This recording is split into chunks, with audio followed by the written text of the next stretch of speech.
Hey everybody, it is the Trout and welcome to the Trout Show. Thank you so much for stopping by. You know, I'm always on the lookout for really good indie artists. Obviously, it's easy for me to interview those people that are very well known because we already know how good they are. But seeking out indie artists that are really above the norm, it's not sometimes easy to find. I've watched, I don't care how many videos on YouTube, Instagram posts, and I even have PR companies come to me and say, hey, would you mind giving these people a chance? The good ones always come to the top very quickly, and that's my artist today. A young lady that grew up in the Northwest of America, up in Washington State, wanted to be a singer-songwriter at a relatively early age, tried out for American Idol, made it all the way to Hollywood, and then that was as far as she got. Now, a lot of people would have said, that's enough, the music industry, I got beat up, I don't want to go any further, but that's not what my guest did. Her name is Ruthie Craft. Well, Ruthie told me she put on her big girl pants and said, I'm moving to Austin, Texas, which she did. And she said, I wanted to go to Austin because I like Austin, but I want to give my hand at the music industry in that area and see what I can do. Well, let me tell you, she's done very, very well. And it only took me a couple of seconds to listen to her voice on one of her videos to say, I have to have her on the show. She has a unique story to tell, and I think you'll like it a lot, and you'll like even more her music. So sit back and enjoy this episode with Austin's Ruthie Craft. That's next on The Trout Show.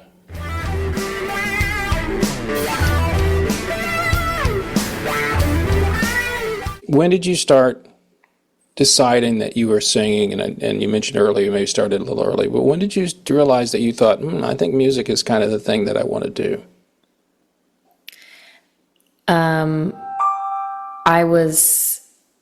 I believe I was 16 years old.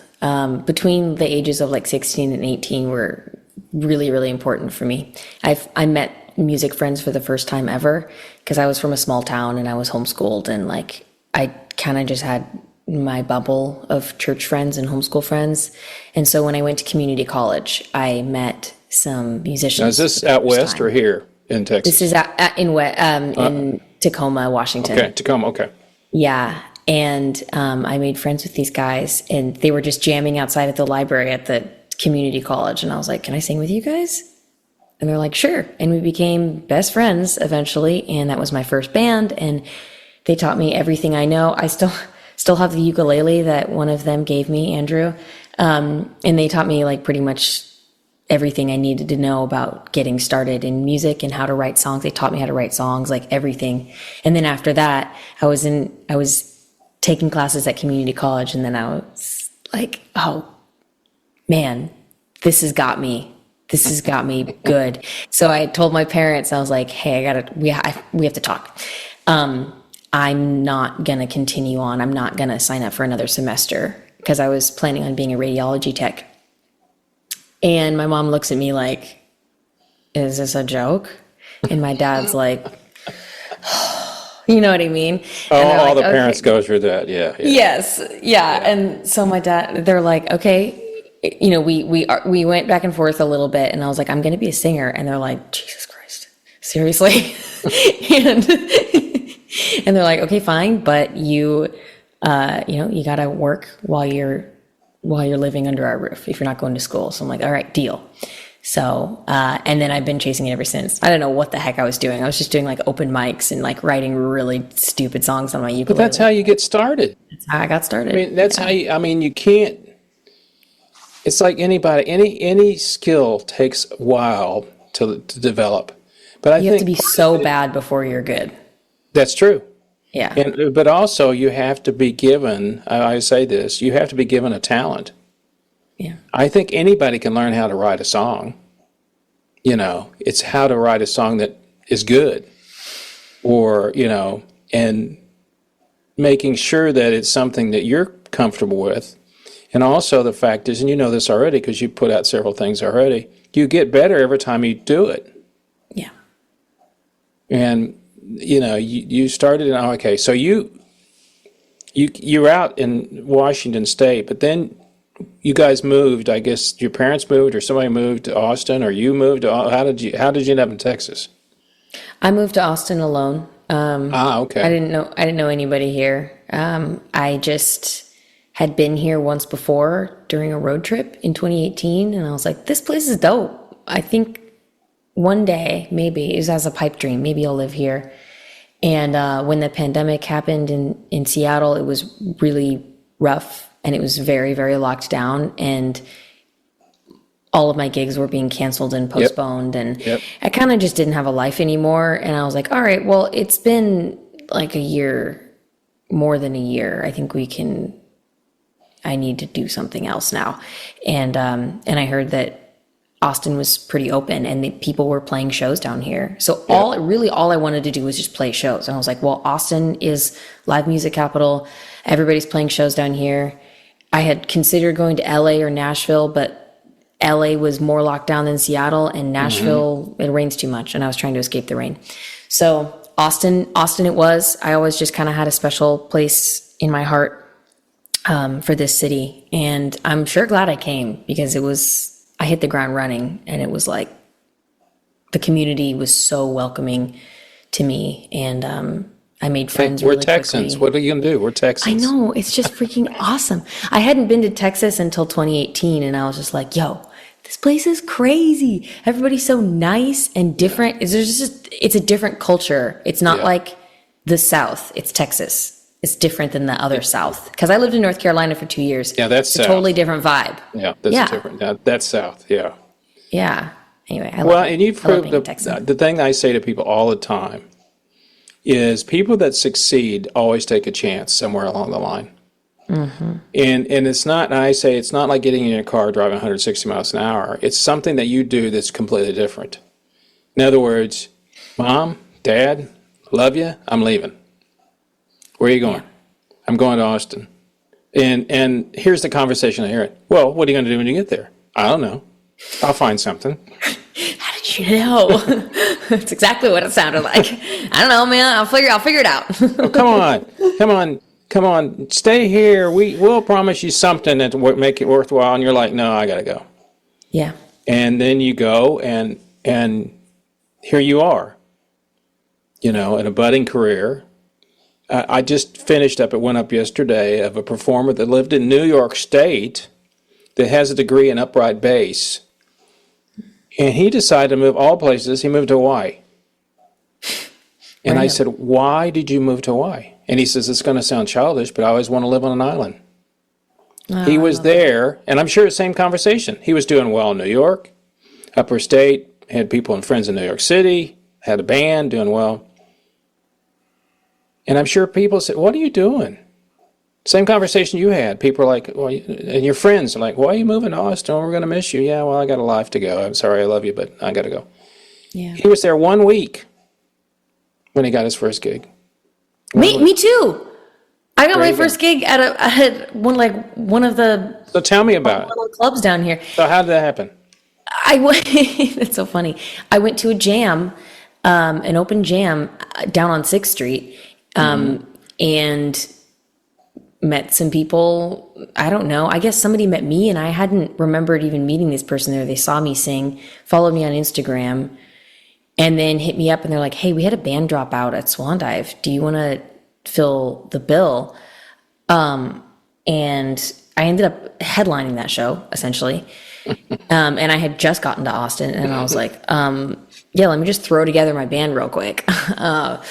And thankfully, Austin is full of a lot of very professional musicians, so it went well. Yep. But yeah, anyway, that person ended up being my friend. He's still my friend now. But it's just, I don't know, just getting out there. Like, I made the conscious decision. I wasn't going to go to Austin and then just twiddle my thumbs in my apartment and then just go to work every day as a dental assistant and come home and watch Netflix. Like, there's no point. If I'm in Austin, I'm freaking hitting the ground running. I'm going to every open mic and jam I could. I was so burnt out, dude. I did a 9-to-5 job, and then every single night of the week, I was looking for open mics and jams and planning rehearsals and trying to get gigs. And it was exhausting, and I definitely had a few burnouts, but I was able to build a community rapidly. And of friends and bandmates and everything. Like, it's been awesome. But my advice, just PSA to anybody who's moving to a new city with the goal of like pursuing a specific thing, you have to actually do that actively. Like, and you're going to be tired and you're going to feel burnt out. But if you go out and find your people, they're going to give you that energy back. The energy you put out, if you put it out to the right people, it will be returned to you. And I think that's what happened for me. The other side of that, though, is you have to be talented. Yes, yeah. Also, that helps. Make sure you're talented. So, that does help. I mean, you could show up and you could be a B performer or a C performer your whole life. And, you know, right. But I think that when you go that path like you did, and you're in a music community, lost you. There you are. Sorry. That's all right. People recognize talent. And you know this because you're a musician. I'm a musician. You want to be around people that are talented.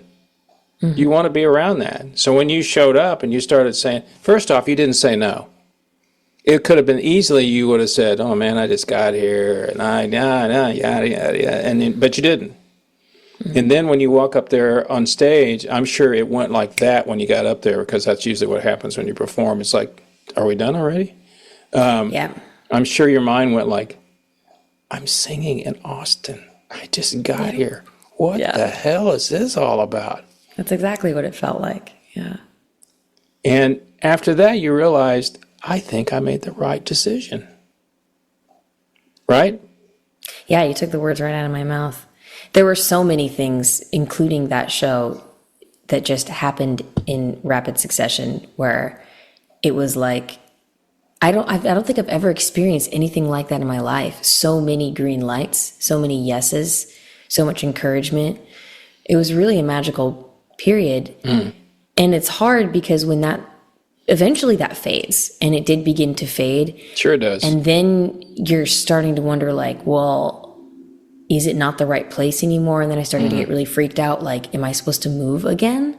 Is Austin not the right place? And all that. Yeah. And I think that's something I've been working through recently, actually, because when things get uncomfortable, our first instinct as humans is to be, well, we must move. Well, it's fight or flight. That's the same. Yeah, that's really what it is. Yeah. Yeah. Okay. I'm uncomfortable. Something needs to change. Either I need to move my entire life to a different city, or I need to get all new friends, or I need to change something that I'm doing. And I mean, sometimes it is a little bit of that. Maybe it's like, okay, switch up your strategy or something like that.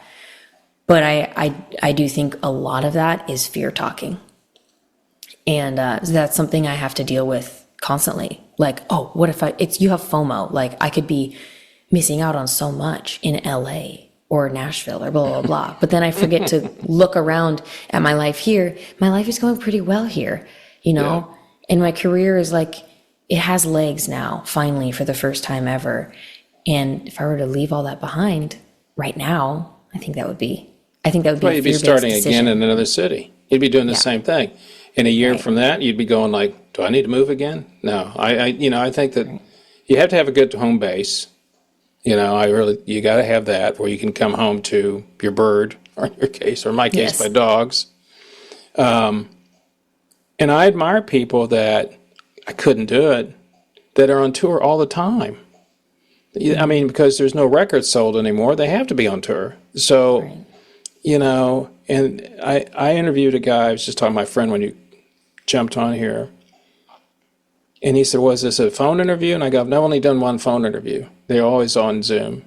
And I said, it was a performer had been in a band that's been popular for 50 years. And they were doing a gig here. He's 78 years old. And I said, why do you keep doing this? He goes, I get to play with some of the greatest people in the world every night. It's like talking to a little kid. So, one thing I wish, Ruthie, that people could feel is that we feel when we perform. When that night you're performing and it seems like you're all in sync, it's like this giant thing is connected to all of you, and you think something and everybody else goes, I know what you're going to do. And then the audience goes crazy because they love what you do, and you're like standing up there going, oh, now I know why I'm doing it. Only you as a performer know what that feels like. And your bandmates, they know what it feels like. And it's one of the coolest things in the world if you get the privilege of having that happen to you. And I would bet you that's happened to you more than once. Every time I play. Yeah, and that's that's why I do this. And no matter what happens in the future, if I never get to play arenas, it's funny, as you were talking, I was not picturing the biggest stage I've ever played on. I was picturing a gig that I played last week at this small local bar that we've played at a bunch of times. But we were in sync. It was me and my guys on stage in sync and experiencing something. The audience thinks they're having fun. Guarantee we're having way more fun. Like just to be, our brain waves are moving in the, same frequency and everything. It's kind of weird, isn't it? In a way. It's really cool. But that's also like, I've heard the science behind it. Like the brain waves actually sync up when instrumentalists play together on stage. But anyways, yeah, it kind of made me emotional hearing you talk about it, because it's like, yeah, damn, that is why I do this. I don't do this so that I can be a social media influencer. You know what I mean? I don't do this to try to get famous or popular. I do it because that feeling is unmatched. Nothing feels like that. And how I do when I perform. And I think the other thing too is, I just heard another band I interviewed last week. There's 7 members of the band. And I said, why do people like listening to you? He says, we're having a good time up there. Yeah. And if people think we're having a good time, they can tell. Audiences know that. They know it. And as I told young players that I've interviewed, I said, remember this. When you walk on stage, they want to like you. They don't go like, oh, I think she's going to suck. They go, oh, man, I hope she's good. I mean, and then it's your job to make sure that they do continue to like you. Yeah. So when you started, and then now you're doing this, when did you decide, and I noticed that some of your videos are about a year or so ago, when did you start going to studio and start doing recording and then maybe doing a couple of videos for your songs? I released my first song in 2018 after I was on American Idol. I hadn't released any music yet. Okay, let's stop right there, because I saw that. Where were you on American Idol? When were you on American Idol? It was 2018. I think my song or my episode aired in like early 2019. Who was the judges then? Katy Perry, Luke Bryan, and Lionel Richie. Oh, so they were still there. I mean, they were there. That was when they first started. Mm-hmm. Yeah, I think that was like their second season on there. And where did you go? Where did you audition? The initial audition was in Seattle, where I lived, but the judge auditions, where I actually got to meet them, was in Coeur d'Alene, Idaho, of all places. That's a weird place to go. Yeah. Yeah, it was kind of random. It was on a houseboat. It was really sick, actually. It was beautiful. So, and then we went to Hollywood for Hollywood Week. So what did you learn from that experience? I learned a lot of things, and I've been trying to distill it down over the last several years. I would say one of the most valuable things I learned was I was shown the difference between artists and performers and singers. So there were a lot of singers, and there were a lot of performers, and there were a lot of songwriters. But when somebody was like all three, they were an artist. And I realized my shortcoming over that week, and I realized I am not a songwriter. I really was not a songwriter yet. Not a good songwriter. I would not call myself a songwriter. And I wasn't even really, I hadn't stepped into my performance mode yet, but I knew I was a singer, and I knew I was a good singer. So after I got cut from American Idol and I was done. How far did you go? I got to the end of Hollywood Week. So I got through, or I performed for all three rounds. So you were in the top, you didn't make it to the top 25? No, okay. I didn't make it to the live show. But you went through all that other crap they went through, and you got to the end of the Hollywood Week. Yeah, wow. And honestly, I'm really grateful that I didn't, because I was 22 and very much not ready for any of that, even though I thought I was. So I came home from American Idol and, wiped the tears from my face and put my big girl pants on and said, all right, well, I'm going to write some songs now. So I found somebody to write a song with me, and that produced a much better result than me writing a song alone. And I started releasing music, started getting songs produced, and it's hard. I was 22 and I was like a server, so songs are really expensive. Yes, really expensive to make. Yes. I'm paying like $3,000 a song. Like it's and you're a server. It's expensive. And you're like, it's all your money's going to that. Yeah. Well, but back then it was maybe a couple $1,000s, but still. Yeah, still. It's yeah.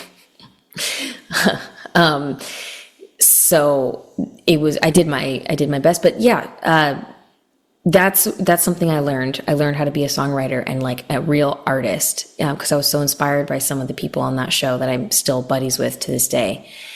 And I also learned that my mind is capable more than my body. People like gym bros will have this mantra where they're like, your mind quits before your body does. Like, just push through. And like, cool, I get it. And that's a good mantra in the gym when you're trying to get swole and stuff. Yeah. But what I realize about my brain is actually when I want something so badly, my body will quit before my mind, and it'll fall hard. So I got extremely sick in Hollywood Week. And you'd never know it watching the video because I was trying to hide it, because I was like, they can't see my weakness, which was a total mistake because it's a reality show. I should have been like, it's a reality show. Yeah. I'm dying over here, but it doesn't matter. Too little, too late. Yeah. And I was really, really sick, and my body was telling me stop, because I got 10 hours of sleep over 6 days. Well, and then think about it. You go all that way, you come all the way, you go through the first thing, you get to go to Hollywood, then you get sick. Yeah. And you're like, what did I do to deserve this? Oh, everybody was sick. We were like, it was a petri dish in there. Everybody was sick. Most people. And, but the thing is, my body was like collapsing. I was so hungry. I couldn't keep food in. It was just, I probably had COVID before we knew it was COVID. Honestly, it was in the aches and pains. It was just unlike anything I've ever experienced in my whole life, except for COVID. But the miracle is I didn't lose my voice. My voice was because I've seen them on there. We still watch, my wife and I watch it all the time. Yeah. And people come on there and they come out and they go, "How you doing?" Yeah. No, my voice was. And it's like, well, we love you, but you're gone, because Yeah. it's like, it's a TV show, folks. We can't wait. Yeah. Yeah, it was clear as a bell, because this is a challenge for me, but I didn't talk very much during Hollywood Week, because I saw these other people. I looked around and I was like, you guys are talking really loud, because they're just all really excited, and they're over like, they're forming little groups and singing Disney songs together, and I'm like, you're going to lose your voices. But anyways, none of my and that's business. what happens. I mean, we've all been there where you do a late night gig and you do too much, and then you get up the next morning and you're like, And it's the talking. Talking is the thing that ruins your voice more than anything. I could sing and sing and sing and sing and be fine, but you put me in a loud bar talking to people after a show, I'm screwed.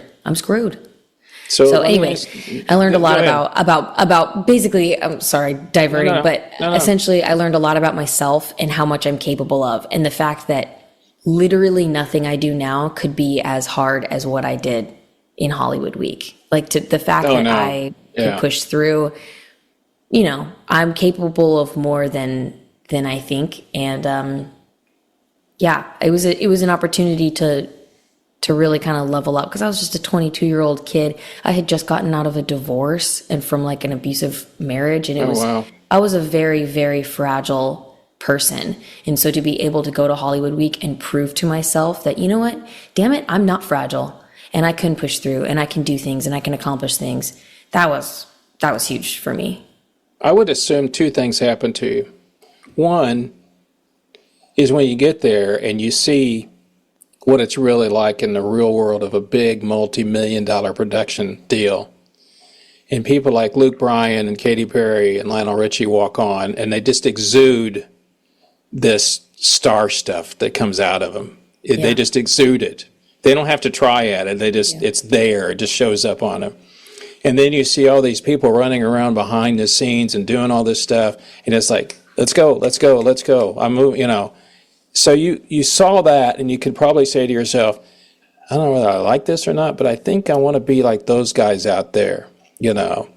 And the other part that I think probably what you just got through saying is you could have easily said, I'm going home. I'm never going to do music again. They didn't choose me. I didn't make it to. But you didn't. Yeah.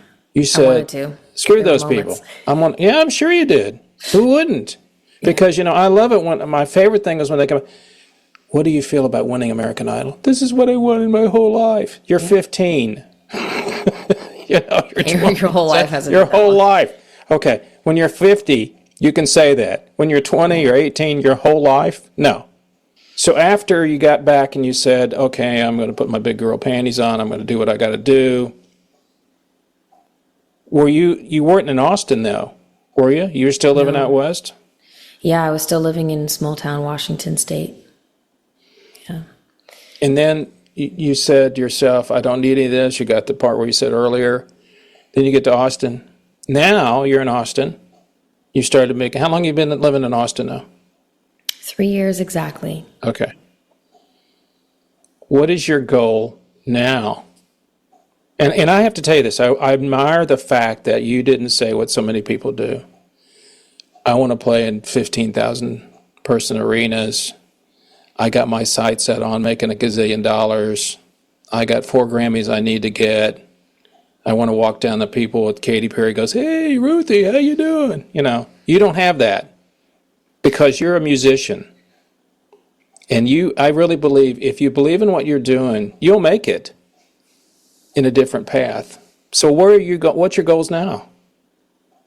Well, it's interesting. Those things are all things that sound great, that I would like. Oh, sure. But I think that they're not the goal. I think that they are byproducts of the real prize and the real goal. Have you ever read the book, The Alchemist? No. Familiar with this? So it's a very famous book. It's been translated into like more languages than the Bible. It's just it's small and easy read. I would encourage anybody to read it. But essentially it's an allegory about this boy taking a journey to go find treasure at the pyramids in Egypt. And he's just like this shepherd boy. And along the way, he gets stopped and backtracked and diverted. And you're reading this and it all feels like distractions. And he's like, I just want to make it to the pyramids to find this treasure. Mm-hmm. And he spends months or years at a time stopping off and doing other things. But what you realize is that during those diversions, he was learning about himself. He was learning about life. He was growing as a person. And really at the end of it, it's like the real treasure was the entire journey. It wasn't just... It wasn't the destination. It was the journey. Pyramids. It was, yeah. And I know that's really cliche, but the book does a much more eloquent way of explaining it. But that's how I feel about my music career. And I've never been more stressed out and just like depressed than when my sights are set on the pyramids, AKA Madison Square Garden. You know, if I'm constantly only thinking about where I want to be playing arenas, then it makes these stages that I'm playing on now look awfully small and dingy. And it makes me feel very ungrateful, and it makes me feel very discontent. And that leads to anxiety and sadness and chasing my tail. So what I've learned during this journey is I have to be realistic about my goals, but also, feel free to dream big. So my goal in music, I'm honestly content where I am, but I would like to go further. I'm very ambitious. And so, yes, I would like to play arenas, because the feeling that I get inside when I'm sharing my music with a lot of people on a big stage where I have plenty of room to move around and interact with my band, that's an ethereal, magical feeling. And I want to just keep experiencing that over and over again. And I want to share my songs and have people listen to them. and it means something to them. And I'm already doing these things on a smaller scale. So again, like I've already achieved the vast majority of what I've been chasing my whole life. But I would like to just continue to kind of level up and be able to support myself. It would be nice to, not struggle financially. Oh, yeah. So if I could just continue to build my business, build my music, and not have to think about, if I can afford rent every month, that would be sick. I would honestly be so happy. That's all I want. Like, I don't want $1 gazillion. I don't need like to be uber famous. I just want to make a sustainable, good living, playing my music and sharing that with people.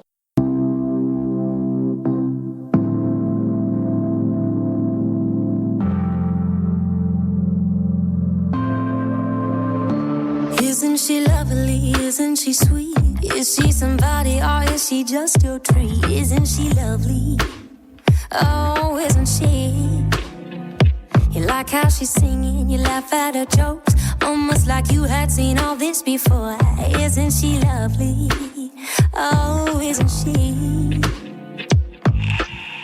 I'm remembering it all too well, how it felt when you told me the same things. I don't know, I wanted someone else, different girl who looked a lot like me.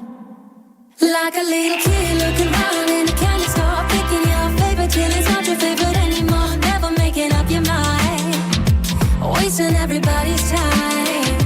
You're a little kid running around in a candy store, getting yours just before you leave. You're coming back for more, take whatever you can find, leaving all the shit behind.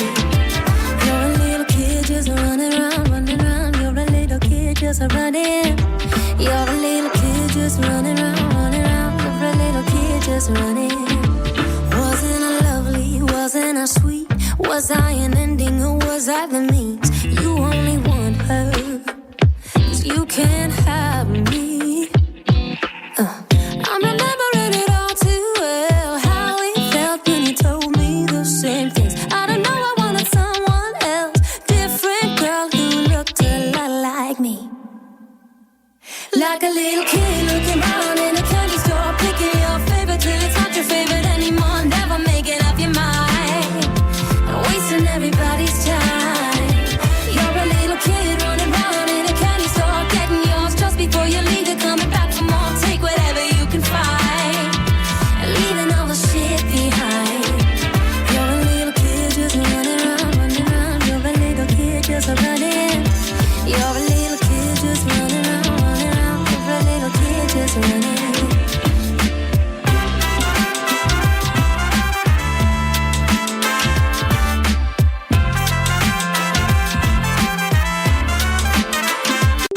Like a little kid looking around in a candy store, picking your favorite till it's not your favorite anymore. Never making up your mind and wasting everybody's time. You're a little kid running around in a candy store, getting yours just before you leave. You're coming back for more, take whatever you can find, leaving all the shit behind. You're a little kid just running around, running around. You're a little kid just running.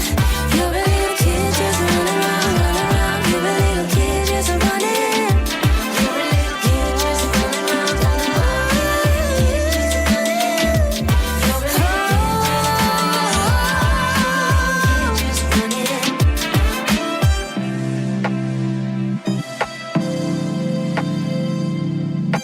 around. You're a little kid just